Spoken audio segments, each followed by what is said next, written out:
Good afternoon, everyone. Welcome to the Planning Commission workshop for Thursday, October 17th, 2024 at 4 p.m. I now call this workshop to order. First item on the agenda is determination of a quorum. We have 5 commissioners present. Therefore, we do indeed have a quorum. Next item is the adoption of this evening's agenda. Do I hear a motion to adopt the agenda? I move that we adopt the agenda as presented. I'll second that. All those in favor? Aye. Motion passes. Visitor communication. This is the time provided for individuals wishing to address the Planning Commission regarding issues not already on the agenda. Do we have anyone in the audience this afternoon that would like to speak on anything other than what's on the agenda tonight? Okay.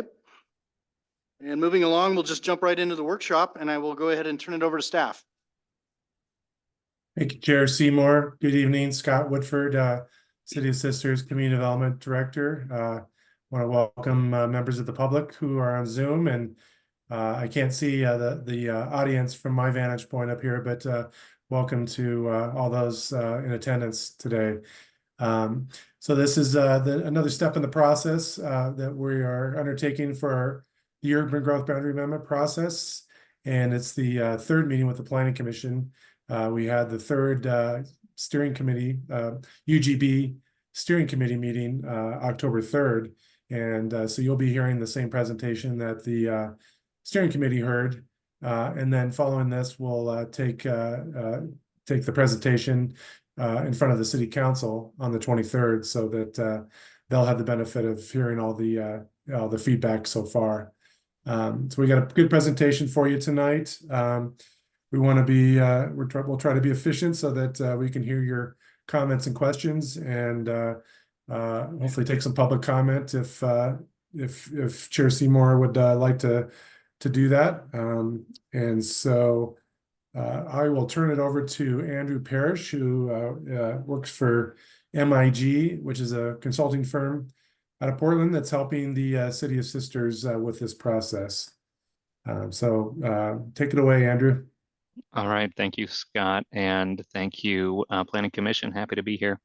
I'm going to talk briefly about the overall project status, where we are in the process, some information about the study area, some of the analysis we've done for the land in the urban growth boundary study area, and we've prepared and kind of previewed some initial concepts for urban growth boundary alternatives with the steering committee, and got some feedback from them. And so we have a couple of revisions there, and then we'll talk about next steps and hopefully have time for your comments and public comments.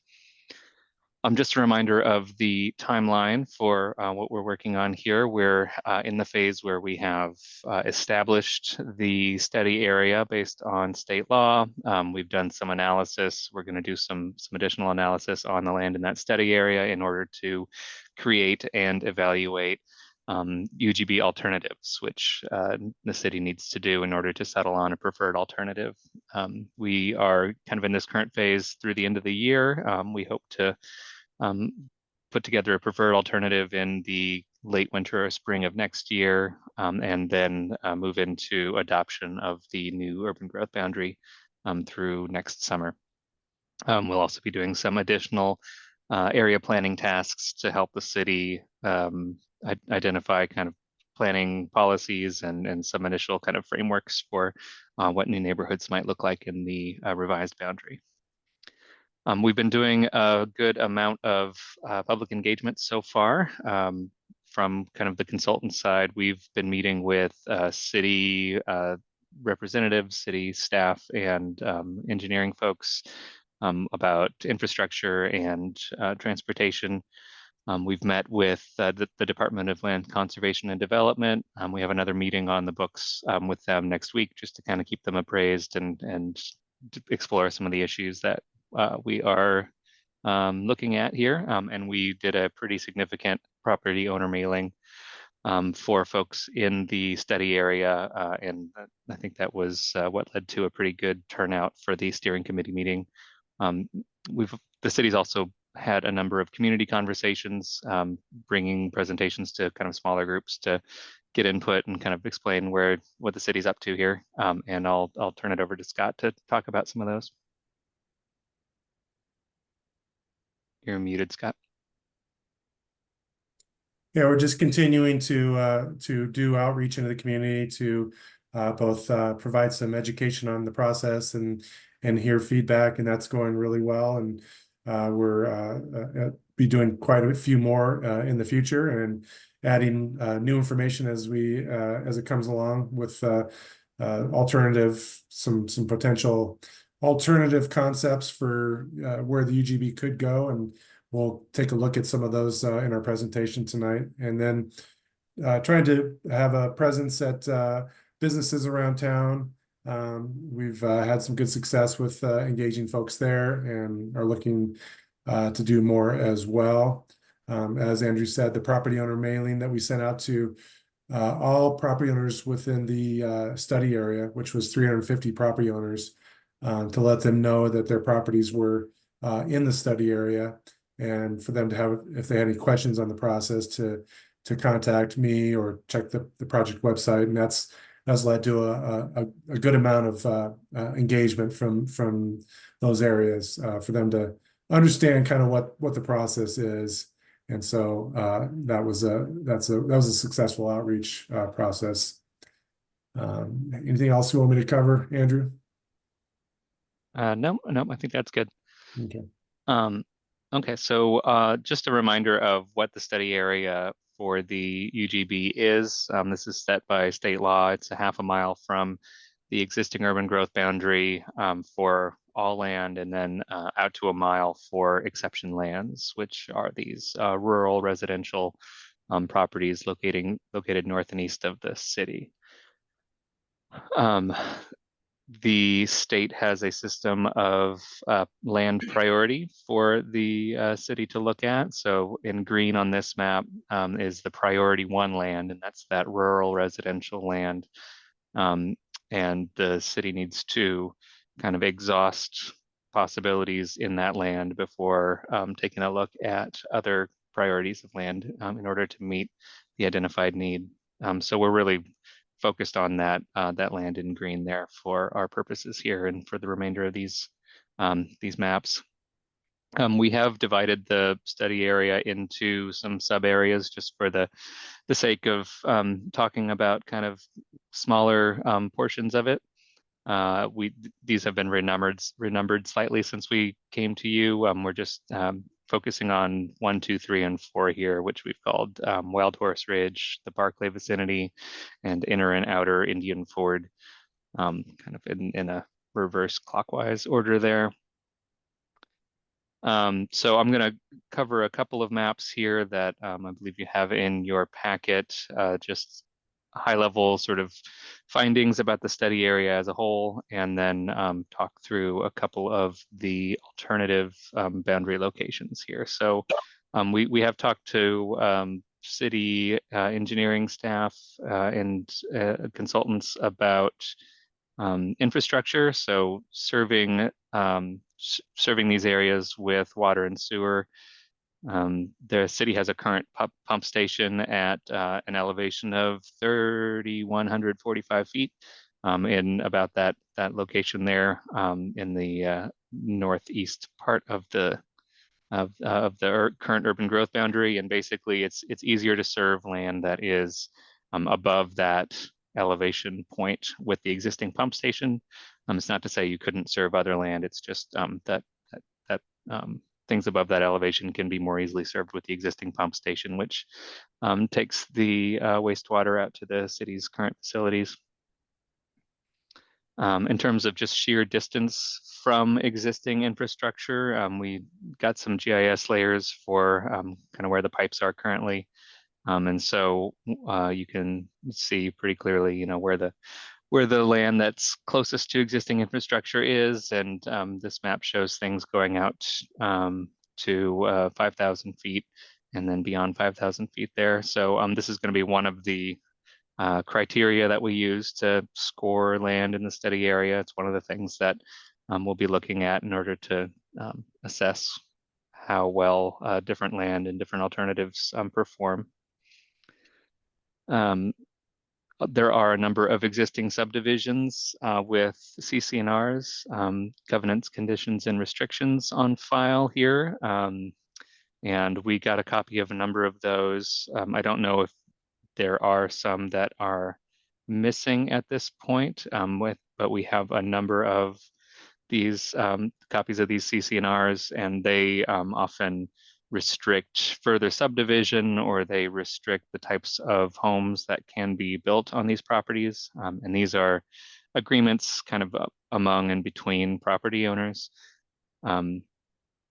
They often require a pretty significant lift to change. So something like 60 or 75% of property owners may need to vote to approve a change. So I think these are a barrier to kind of efficient infill and development of some of these areas. And we're going to be talking with the Department of Land Conservation and Development about what maybe some examples of other communities that have this situation where there's a lot of these existing subdivisions kind of in the vicinity, and how the state sees this. But this is certainly something that we're going to be evaluating further, I would say.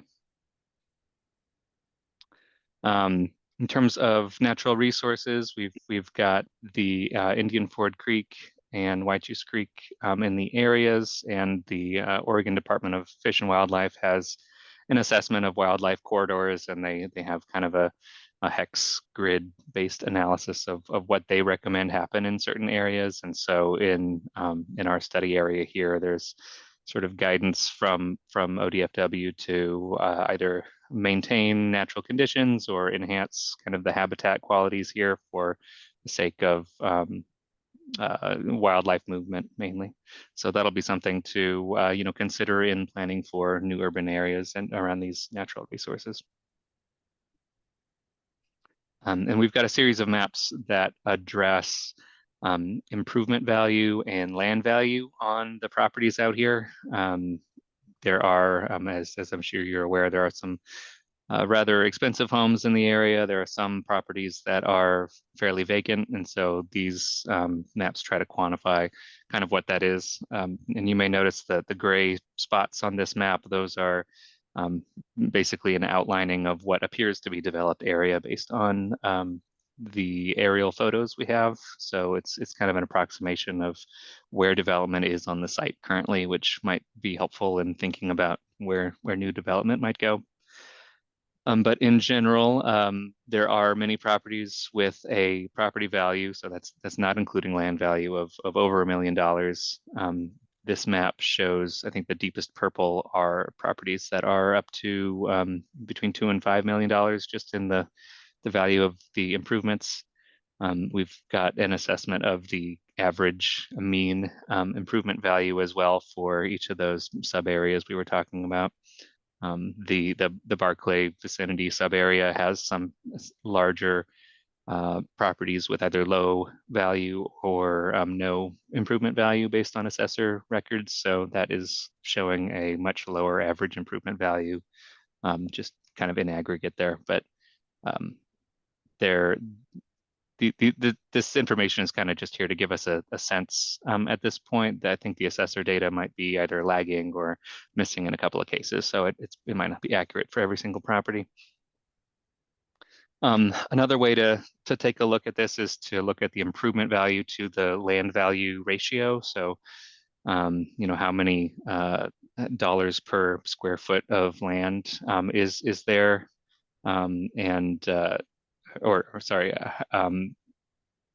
if there's a higher improvement value than the land value, that's pretty typical. If it's the other way around, if the land is worth more than the improvement, then oftentimes that's a sign for developers that this might be an opportunity for infill or remove the existing structure and redevelop there. And again, we see that the Barclay vicinity has a much lower ratio here, and some of the others are quite high, very expensive properties, even given the value of the land that they are on. And so we put some of this information together into an inventory of land buildability, basically a buildable lands inventory, with an assessment of the development status. So are we going to say this property is fully developed, or is it totally vacant, or somewhere in between? And we have a couple of different kind of variations on that partially vacant in between category, land that only has less than 2 acres kind of left over after you make some assumptions about the existing property remaining. Land that's between 2 and 5 acres, that's that medium yellow category, and then land that has more than 5 acres left over, which is that green category. So these are all just kind of different ways to cut the information we have about the area, and these start to factor into our thinking about how much buildable land, how many units might you actually get if you were to expand the urban growth boundary into these areas. So I'll move into our concepts for the urban growth boundary alternatives. Just a kind of refresher on what this exercise is. So goal 14 is what's really driving us here, and the city is required to evaluate alternative boundary locations with the consideration of 4 factors: the efficient accommodation of identified land needs, so that's both housing and employment in our case; the orderly and economic provision of public facilities and services, so how well can this land be served by water, sewer, roads, other public services; comparative environmental, energy, economic, and social consequences. So that's kind of a catch-all where you can talk about a variety of social and environmental and other issues. And then the compatibility of urban uses with nearby agricultural and forest activities. So that's really more about is this property abutting an active farm with high quality soils, et cetera. So those are the factors that will be, and that's kind of the language that we'll be using to talk about these alternatives as we go forward.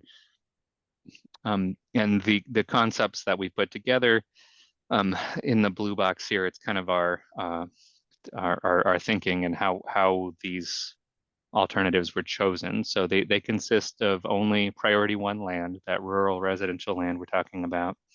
And between them, they encompass all of the priority 1 land. So every parcel that has zoning of RR10 and is in our study area is included in at least one of these concepts, which is why they go all the way out to the edge of the study area, basically. And each of these alternative concepts meets or exceeds the city's identified land needs. So we don't have any that are less than 250 acres.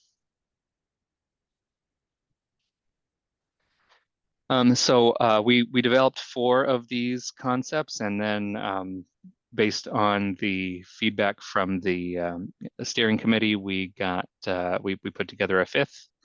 So I'll walk through those briefly and then stop on a slide that's kind of showing them all, and we can stop for discussion. So concept 1 is primarily close-in properties in the Barclay vicinity. In south of the airport, lower amounts of existing development in these properties, but it does contain at least 1 subdivision with a CC&R that we've identified. And it's about 270 developable acres based on our current kind of calculations for infill. Concept 2 has some close-in properties, and it goes all the way out to the northern end, west of Indian Ford Creek. It contains existing subdivisions with CC&Rs. This is about 320 developable acres based on our current assumptions. Concept 3 is heading all the way east to the Wild Horse Ridge area. It has some close-in properties along the highway there, and some properties that are all the way a mile out. There's topographic constraints here. It's pretty steeply sloped in some areas, and it contains a subdivision with CC&Rs. Alternative 4 or concept 4 is primarily properties that are far from the urban growth boundary. And as I said, our goal was to, include all of them. The transportation connections on current streets, trying to get a contiguous boundary. They're sort of limited in this situation. The alternative or the concept crosses Indian Ford Creek and contains subdivisions with CC&Rs. And then here's our fifth, which was kind of a request for just a all very close to the existing UGB and all close in kind of alternative. So this was something that was requested for us to look at. It does cross Waitus Creek, and it contains subdivisions or portions of subdivisions with existing CC&Rs. And I see Matt Hasties joined us and raised his hand here. Yep. Sorry to be a little late. I'm off site and I had a little trouble getting in with the internet I've got. Anyway, I just wanted to add a few things to what Andrew said. He gave a really excellent presentation of all the info up to this point and of these 5 alternatives we identified. And I just want to say a couple of things. One, that these alternatives are ways for us to look at sort of the viability of specific areas or properties in relation to those different Goal 14 factors that Andrew talked about, and to kind of divide the area up into more manageable pieces.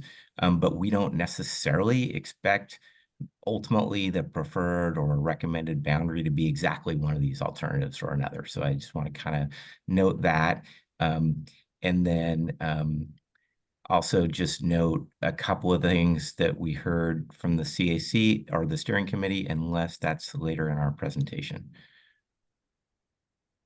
You can go ahead and note Okay. those now, and I'll just throw this on the screen. Okay, so I'll just say, sort of note a few things that they said and questions they asked. First, they asked about other properties that are not in sort of the priority 1 area, and what would it take to look at those. And what we've said, which is what the state rules say, is we have to kind of exhaust all of this area that's in the priority land. For instance, before we were to look at the McKinsey Meadows property, because it's zoned for forest land, and that's really kind of the bottom line with that property. If the zoning there was different, we could look at that at the same time we're looking at these priority 1 areas, but we need to, in this situation, look at these areas first. So I'll note that. The other thing that we heard from the steering committee, which was really good input, was, it's going to be really helpful to kind of overlay a lot of the information Andrew presented earlier kind of on top of each other, so we can get a sense of how particular areas fare and how particular properties might fare or look in terms of those different types of information we showed. So that's something we'll be doing.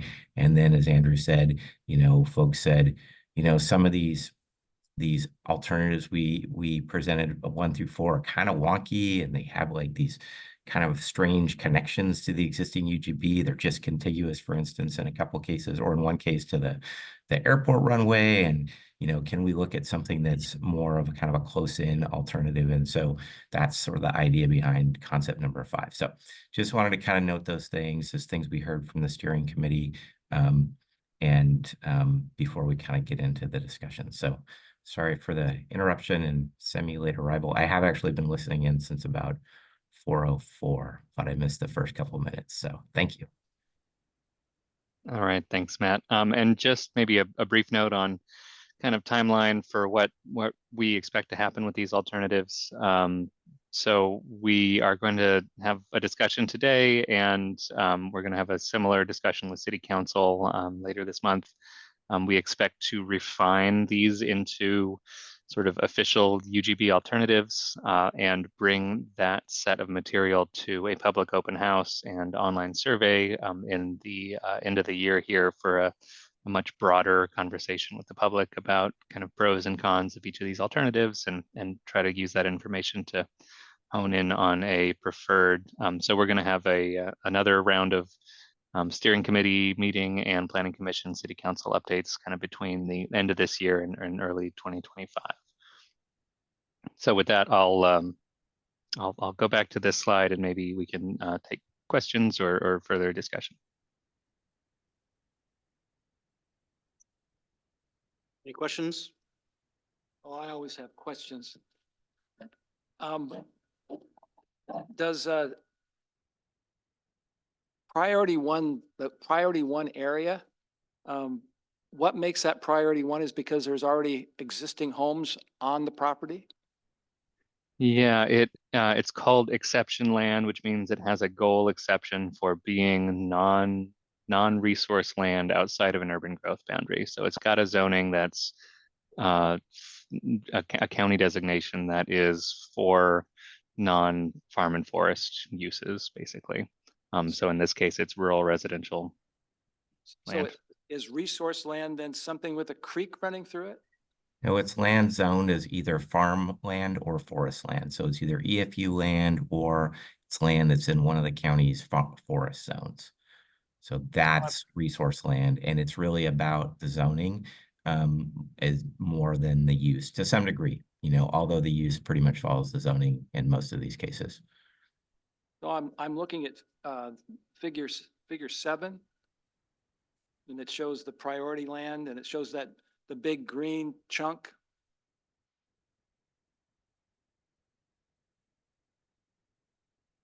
Was one the first slide that's the one. That's the one. I'm just curious because that area that is priority 1 has an airport, a creek with a floodland, and steep slopes. I'm just curious that those have nothing to do with, excuse me, of excluding them from priority 1? They can be identified, they could be potentially excluded. We have not chosen so far to exclude them, but those are features within this area. And what the state rules say is we have to sort of prioritize the order in which we look at different areas that are located around the existing UGB. And the first areas we have to look at per the state rules, and not just look at, but exhaust the possibilities. We would have to find that there's not approximately, 250 to plus acres of developable area within the green area before we start to look at those areas outside of there. We may, where you see, or we would, where you see the airport runway, where you see the creeks, we assume that those areas are constrained from development, though that acreage is going to get sort of discounted from the amount of developable land in any of these areas that we're looking at. But we still have to look at that larger green area first, because that's what the state rules tell us we need to look at. And again, exhaust sort of the supply there before we start to look at land that's currently zoned for exclusive farm use or for forest uses. And that priority is based on, the zoning, the fact that it's rural residential land. Okay, I hear you. And my reasoning is because when I look at that map that you have up there, just from my past experience, being on the face of the earth for 75 years, this starts to look like urban sprawl to me. And we talked about this briefly before in one of our workshops, but we can't look at the land that's closer to around the school area and downtown, particularly the priority 3 and the priority 4. We can't even look at those. We can look at them, but we can't really think about developing those or putting those in the urban group because we have to look at priority 1 that has these 3 obvious constraints of an airport, a creek, and floodlands and steep terrain. That is basically true. I will also say that I don't disagree with what you're saying, but I would say this is sort of what the state rules guide us towards. And the other thing I would note is that if you look at just the number of acres of despite those constraints in that area, the number of developable acres in that area is close to 2,000 acres. And we're looking at, a potential UGB expansion of 250 acres. So again, we've got to look at that area first. It doesn't mean we can't at some point consider some of those other lands, but we would have to sort of say, no, there's really no way that we can find sort of 250 acres that are suitable for future development in this area based on those factors or those criteria that Andrew showed you earlier. And one of those factors is efficiency of development of land. So, it's pretty tough to just say, well, over a 20-year period, this area is not going to develop at all because there's houses there, but we can definitely look at what is the relative efficiency of development in this area and, discount that in terms of that factor. But we still need to look at this area first, again, for better or worse. And again, I don't disagree with what you're saying, but I'm just kind of going through what the order, at least, in which we need to look at things. Interesting. So I have a clarifying question of what Commissioner Reese just asked. So some of the concepts, and I realize these are just concepts, I'm not taking this literally, but can we use this efficiency thought to keep ourselves from ending up with a city that is kind of wonky? Looking at concept 4, for example, and again, I know it's just a concept, it's a way of looking at things, but if we were to move forward with something that's not kind of tight, keeping our city tight to downtown with transportation, things like that, it kind of loses the idea of a community because it's not, I don't know, it just doesn't feel like attached. So is that a concept we can use as we're looking at this to exclude some options? Absolutely. I mean, and again, this is where we are now, is identifying some options, then we evaluate those options, and then we make some recommendations about what area actually makes the most sense. And that's why I said it's almost, I'll go out on a limb and I'll say, I almost guarantee it's not going to be concept 4. Oh, yeah. Yeah. Concept 4 is Yeah. there because we wanted to capture all of the area within the priority 1 area in terms of looking at those properties and doing some analysis and being able to say a little more definitively than just, wow, that looks pretty lame. We wanted to be able to say why, So that's sort of the point of looking at these somewhat wonky areas, is to be able to say, oh, we looked at all this area. And a lot of this we don't think makes much sense, and here's the areas we think do make more sense. And certainly areas like proximity to the city, I think that's going to fall under both efficiency of land, but also Andrew mentioned that kind of catch-all environmental, social, economics, and energy criterion. We can certainly there think about things like, it's better to be closer to the downtown. It's better to be closer to city services. I'll also just note just one more random thing, which is that, when we identified the need for future land, we did identify the need not just for residential land, but also for some employment land, which includes commercial and potentially industrial areas. So that's the other thing to sort of keep in mind, is that this isn't all going to be developed for housing. But the short answer to your question is yes, absolutely. All right, thank you. Yep. Well, I was, involved in the steering committee as well. And, my view is that if you start stacking everything together, concept 1 looks, it's tight into everything else. It's close to the pump station. And in terms of economic value, it would be the easiest to develop, stacking all the factors together.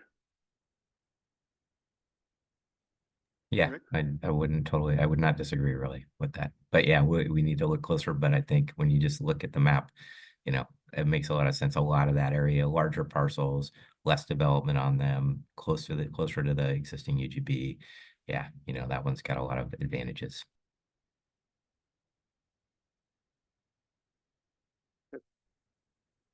I don't have a question, more a comment, specifically to kind of put this into context with Tom's questions and kind of the prioritization of different types of zoned lands. And, it was the intention of the legislation back in the 70s to, when this was passed, to preserve forest land and farmland and make it kind of the last alternative for development. And I think that's that's why we're looking at the residential component right out of the chute, is because that's just what the state dictates. Is that, Matt, is that accurate? That is very accurate. Yes. Okay. Any other questions? Okay.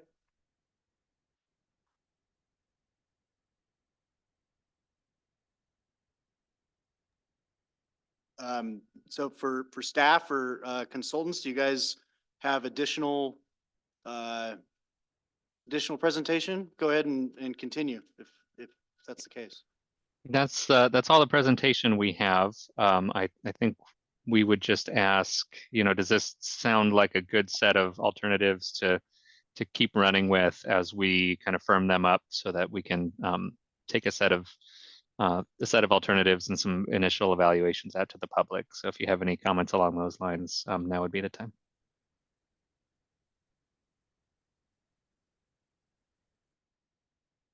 Be shy. I have another, I guess it's a statement.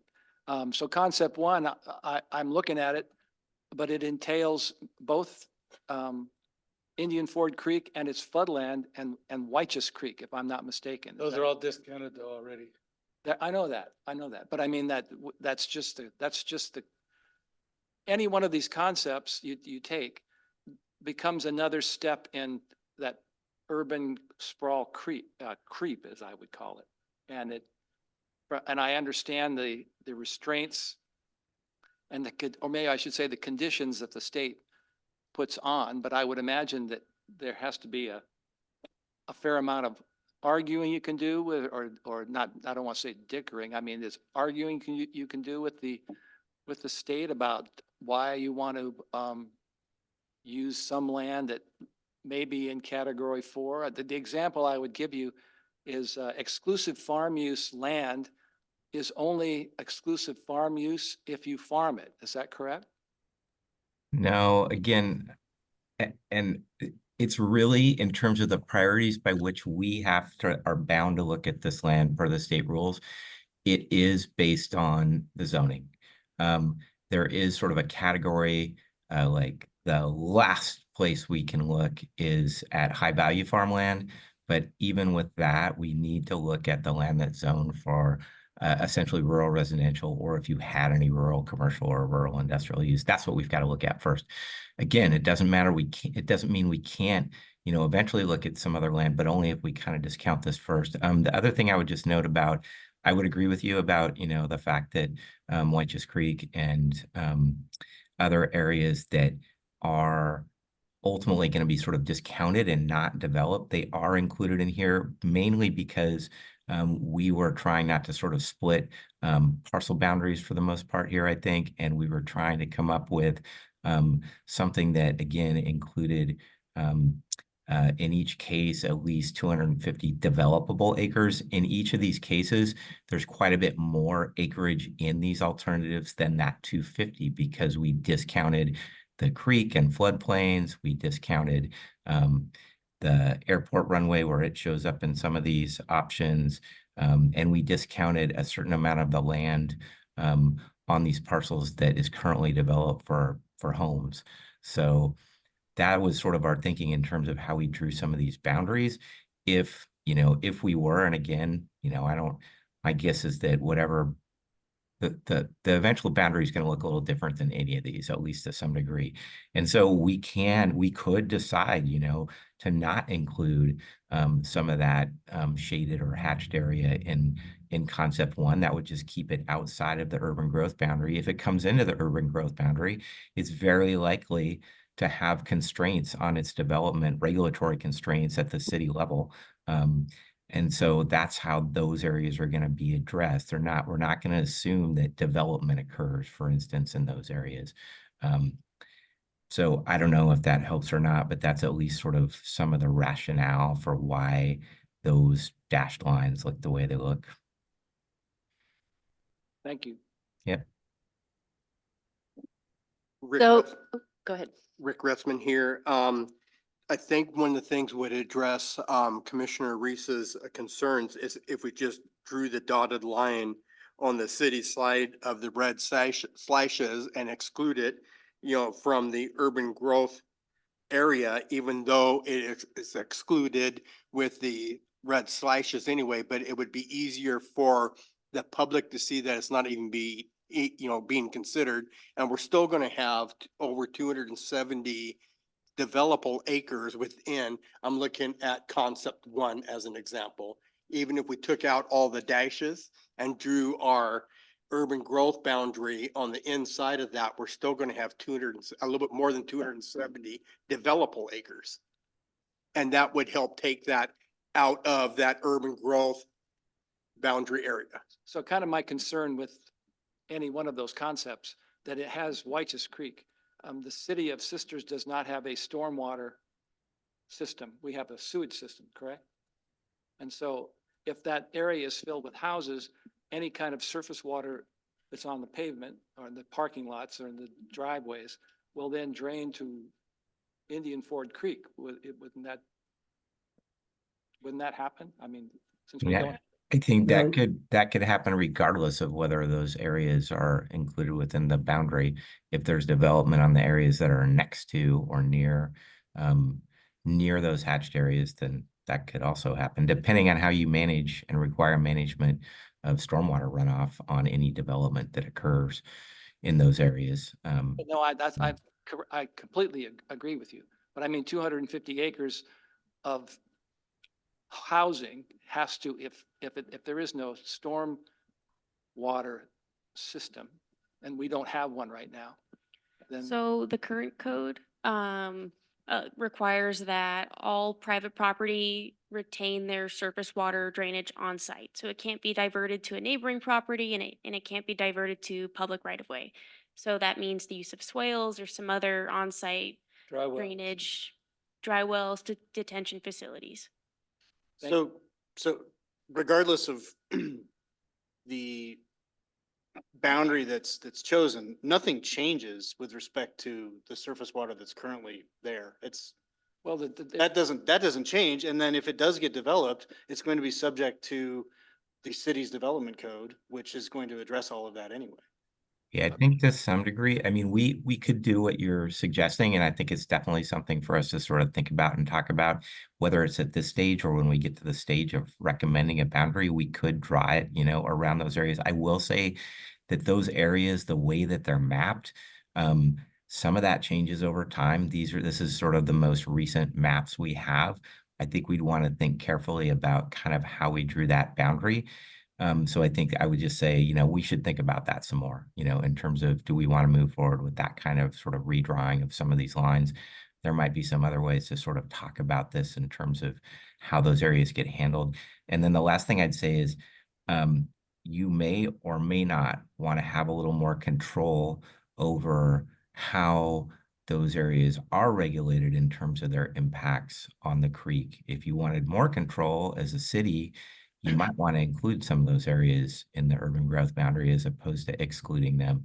So that's just another way to think about that. And I'm not arguing for one or the other. But I think I think these are great comments, and they're really good food for thought for us as we evaluate these areas. And as we think about, how do we ultimately want to draw a boundary? What does make the most sense in terms of protecting those areas from the impacts of development? So that's how I think about it. One thing to add to that discussion that we heard from the steering committee, some folks talked about, the value of having those open spaces. We also, in addition to the residential need that we've identified and the employment lands need, we've identified the need for 19 acres of future parks. And those floodplain areas could be passive open space, or could have a dual function as our park space. And so that would be another bonus to bringing in some of those areas that they could serve those kind of dual purposes. And we could also, if we wanted to, with development code restrictions in the future, implement, things like increased setbacks from the White's Creek floodplain or something like that, so that development stays a good distance away from those areas and preserves the function of those areas. So there's a lot of things we can do. Sarah, did you have a question or comment? I'm good right now. Thank you. Okay. Appreciate Go that. ahead, Rick.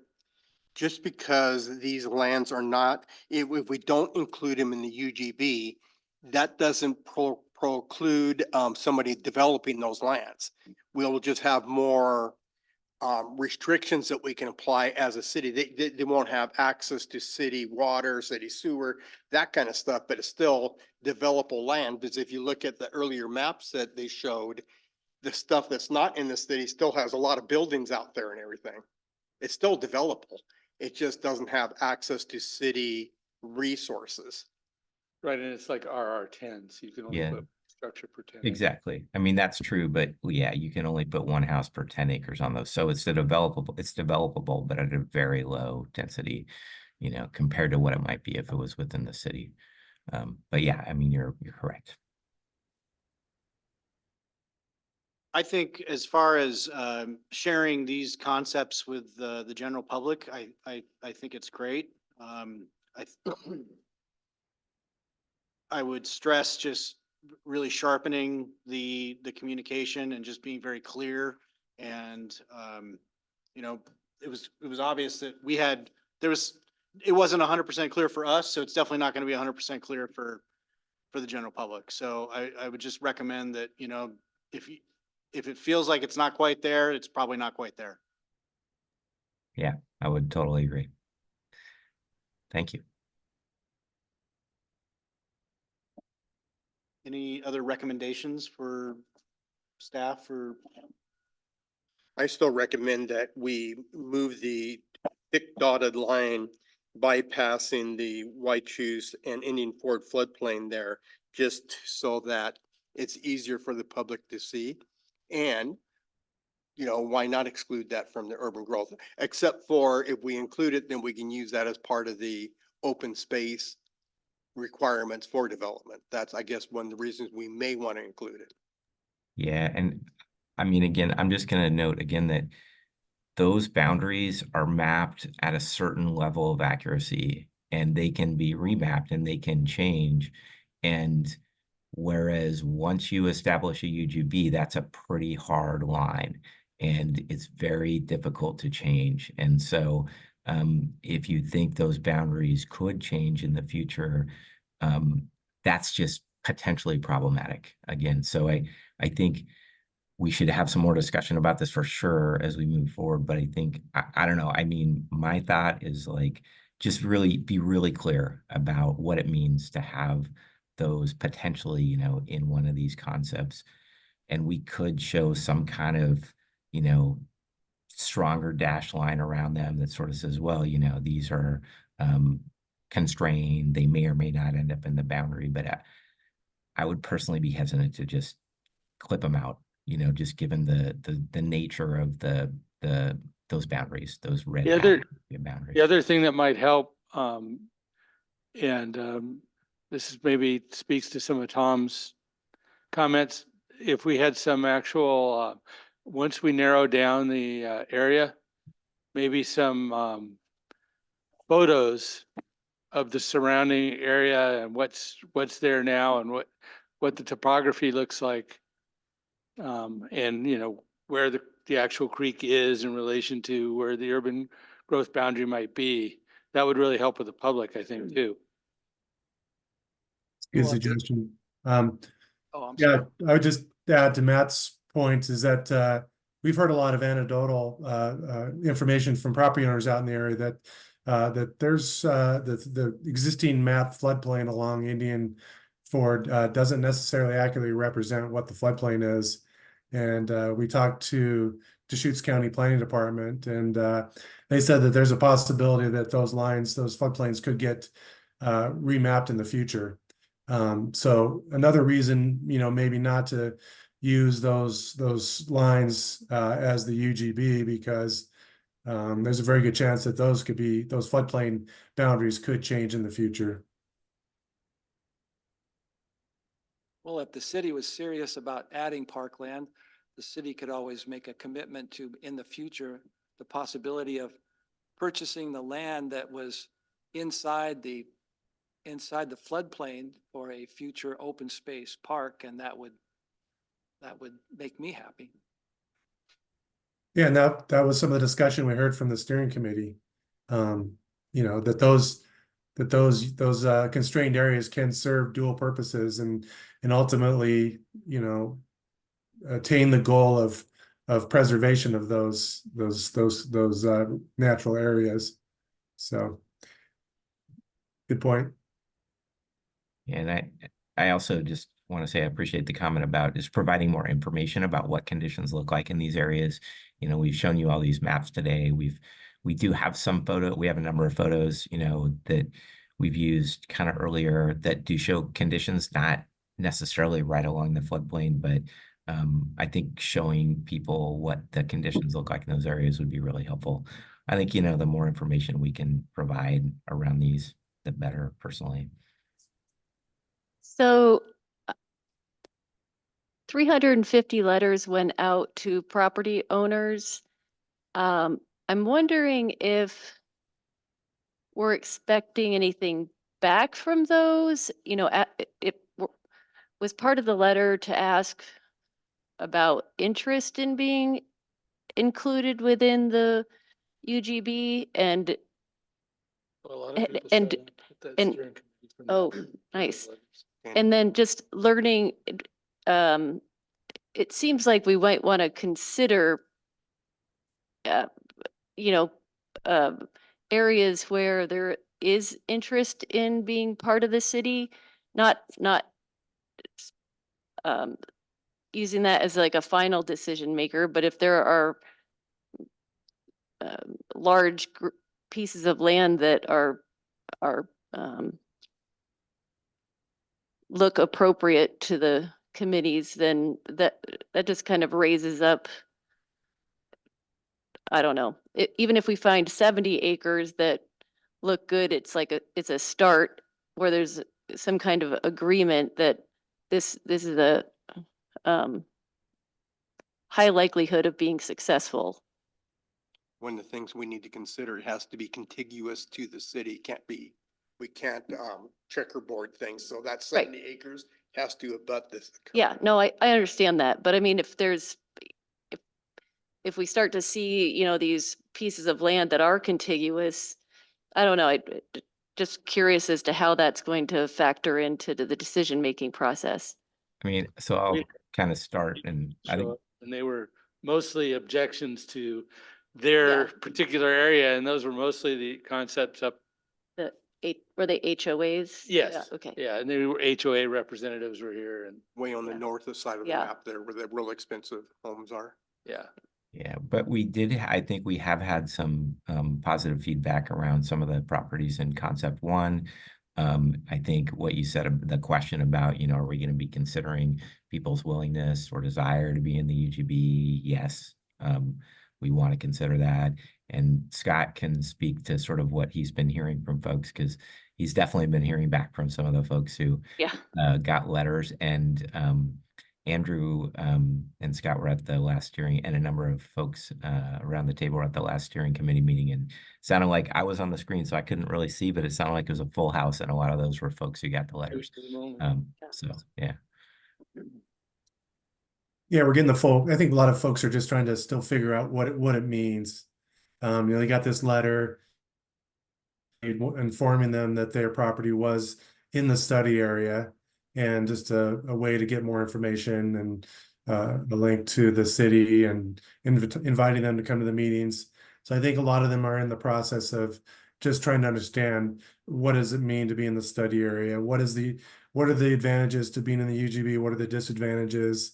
How does the process work? You know, once you're in the UGB, how does the process of getting into the city work?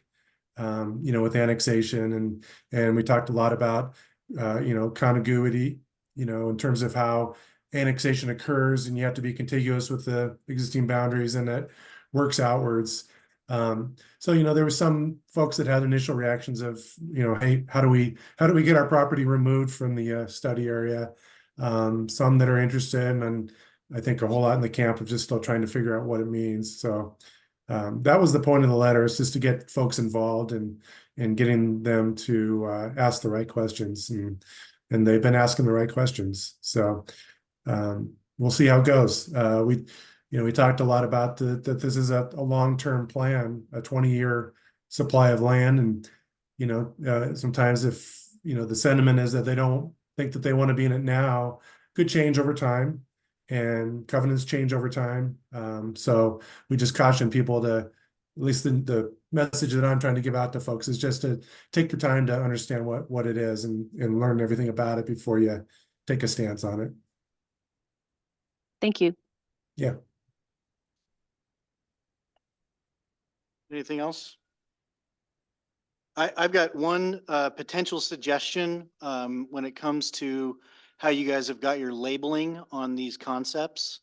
And just kind of coming back to the conversation we've had here, a lot of what we've talked about tonight is the flood overlay zone that's running through all of these different concepts and how that fits into the UGB. And if we were to move the label that is currently in the lower left-hand corner to a different location, potentially the upper left-hand corner, allowing the town to be shown, you'll see that the flood overlay zone runs right through town as well.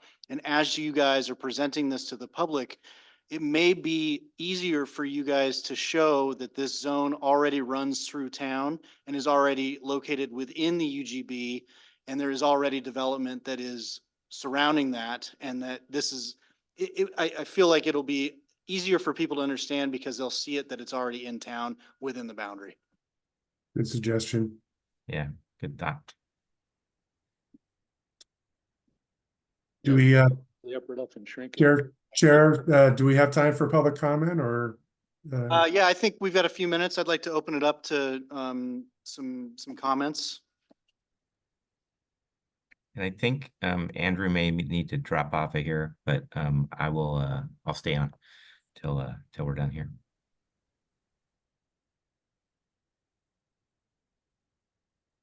Okay, well, thanks, guys. That was really informative. Appreciate it, Andrew. Is We're there, gonna talk with the folks in the gallery tonight, and I've got a request here from John Baldwin. Mr. Baldwin, would you like to join us up at the podium? Just state your name and address for the record, please. All righty, John Baldwin, P.O. Box 1613, Sisters. I'm here today on behalf of several hundred of my colleagues in the aviation community. I'm not for this proposal, I'm not against it, but I do want to say I have a pretty strong position on where this committee chooses ultimately to put 250 acres for more development.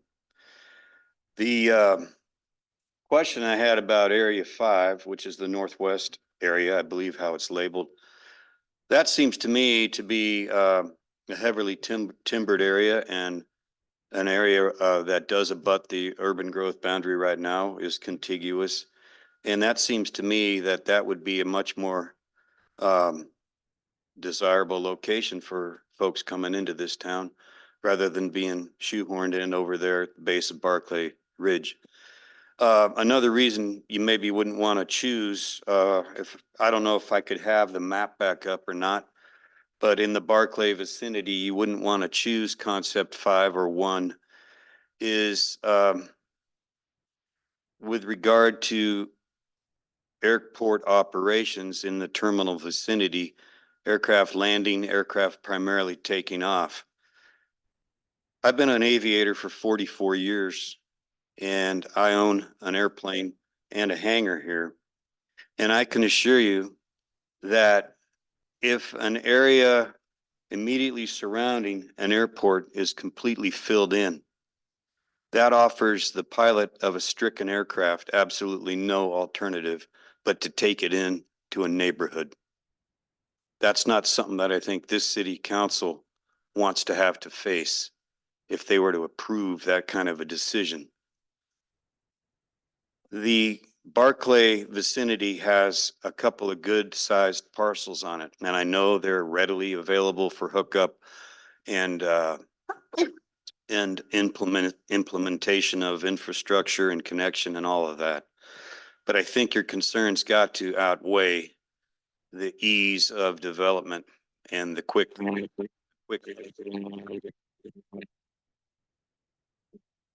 It's my magnetic personality. you know.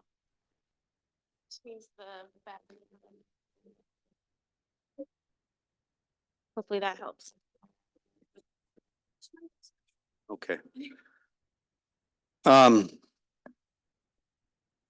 Have, do we have any aviators in this, on this committee? Have any of you taken off out of Sisters, ever had that opportunity? Okay, so if you take off to the north, you get a bird's eye view of Barclay Ridge and Indian Ford Meadow. And that area up there is not too much of a concern because of the room, the space a pilot would have to set a plane down, assuming shortly after takeoff type of a scenario where an engine quits. The Indian Ford Meadow affords enough room for a pilot to set that down. If it happens to be a wet spring day, it may not end well because the airplane would hit into the soft dirt and flip over more than likely. The other thing, though, we have nothing straight off the end of that runway but Fika Coffee and the post office in the western part of town. And you don't have an area suitable for a power off landing until you get out to Pole Creek Ranch. The only other alternative, and to reach Pole Creek Ranch, I should add, the pilot would need at least 500 or 600 feet of altitude to begin with in order to glide that distance. Most aircraft have a glide ratio of about 5 to 1. So if you're at 500 feet, you're going to glide 2,500 feet, and that's going to be about it. That's half a mile. If you're at 100 feet, you got about a quarter mile. And what's within a quarter mile of the end of that runway, the south end? That area to the east of Locust, that Barclay vicinity. There's plenty of room out there, but not if it gets infilled. We had a gal here flying a outlaw aviation aircraft about 4 years ago. Her name is Madison. I don't know her last name. And she was attempting to land to the south with a passenger. And she elected to go around because of the local wind shear and the turbulence. And she elected that the approach wasn't safe. And she went to full power about 3/4 of the way down the runway. And about the time she crossed Locust, she had about 75 feet of altitude. The engine quit because the fuel selector was on a tank that was about and did go dry. That was a mistake on her part. The point is, where did she go? Straight ahead? No, she turned and aimed for the only space she could reach that was open, which is just south of the old bed and breakfast there, south of the kombucha, south of the bed and breakfast. She hit a tree, the plane spun in the air and landed in what used to be the water feature there. It landed on all 3 landing gear and the nose of the plane. It came to rest on a wing in the nose of the plane, and she and her passenger and her dog all walked away. The point being is that her alternative was only such because she had an open space. Otherwise, she might have landed in the post office or the snow cap storage. And I can guarantee you an aluminum airplane is going to lose every time against a rigid steel structure. If we fill in the Barclay vicinity with homes, you take away the only shot a pilot has if the engine quits shortly after takeoff. I've made over 500 takeoffs out of here in the last 6 years. I know what I'm talking about. If you fill in that space, it's going to happen someday that somebody's going to need what used to be open space there, because that's the nearest open space to that runway. If you're high enough to make Pole Creek Ranch, you're probably also high enough to turn around and come back and land on the runway. It's in between those 2 spots that we need an open space near the airport. Thank you. Thank you. Is there anyone else in the audience that would like to comment tonight? Go ahead, sir. State your name and address for the record. Hi, my name is Boris Tkach. I live at 914 East Horseback Trail here in Sisters, right south of Area 1 there. And I spoke about this to the city council. You know, because they've had discussions about UGB, obviously. Heard some of the same earlier zones of discussion and so forth. And happened to also have a discussion of the wildland fire risk that the state put out in a recent map and then a recently revised map. And one thing that I'm surprised I haven't heard at all from this analysis is that this whole area that's, you know, in one is extreme fire risk as mapped on the state fire risk map. Now, the town is moderate and the area surrounding the town, especially, you know, on the northeast side, is all extreme fire risk. And what does that mean? It's also within the urban wildland interface. And if you look at the information that the state forester has put out with the fire risk map, is that any development in those areas will be subject to restrictions in terms of what can be built, how it, you know, they have to meet stricter codes for fire risk, to be fire safe, and to have used materials that are not combustible. So how are you going to be building affordable housing and meeting, you know, these stricter restrictions on fire risk, being in a high fire hazard? So I just think that's a huge gap in this analysis that needs to be added. So it's not just restrictions based on, you know, water and wildlife and conservation easements. That absolutely needs to be taken into account. But if we're not taking into account fire risk, then we're really missing the boat, because we live in a fire prone area. And I spent almost 40 years with the U.S. Forest Service, so I know what I'm talking about. Part of that was actually mapping fire risk. So thank you for the opportunity. Thank you. Is there anybody else in the audience that would like to comment tonight? Okay, I can check Sure. for anyone over Zoom. great, thank you.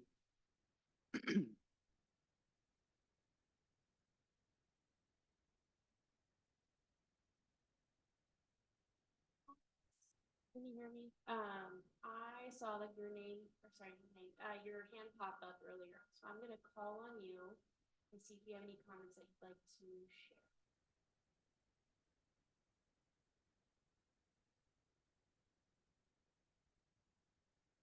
Thomas, would you like to provide any comments tonight? Can you hear me? I can hear you. Thank you. Oh, the volume is a little bit low. I would just like to, I was originally going to comment on, I forget the name of the pilot. I'm also a pilot, and I've, you know, flown into Sisters, and, you know, part of the training of a pilot, you're always looking for a place to land on, you know, takeoff and landing with emergencies, and I completely agree with 100% of everything he said, as well as the second, you know, person from, I guess that would be the Crossroads and Tollgate areas.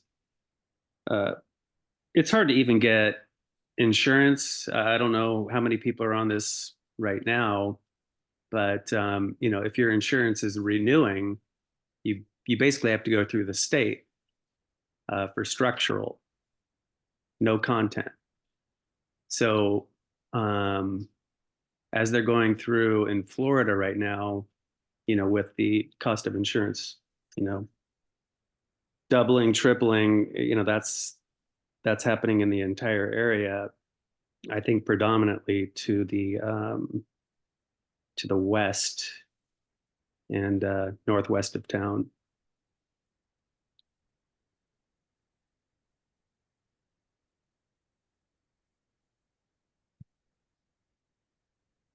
Any other comments, Thomas? Nope. I think Okay, thank you. Thank you.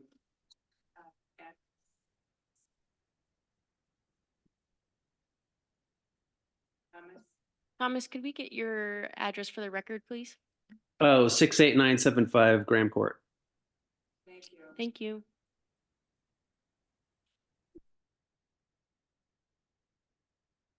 all good on Zoom. Okay. All right, that wraps it up for public comments, for this evening. I'll turn it back over to staff. Anything else from you guys? Nothing else from me at this point, but thank you, other than thank you.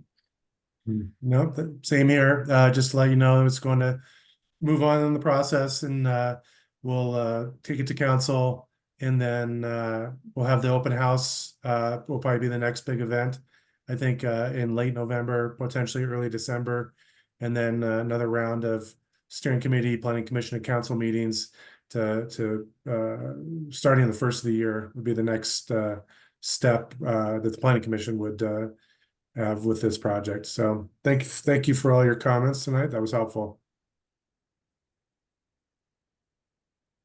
Okay. Thanks, guys. Appreciate it. All right, thank you. Very informative. So moving along, staff and commissioner comments. Any additional unrelated comments from staff? So I understand that you, Chair, and maybe wanted to make sure that we review the remaining planning commission dates for the rest of the year, in terms of when they are and what items we might have on them. So I can do that if you'd like. That'd be great. Okay.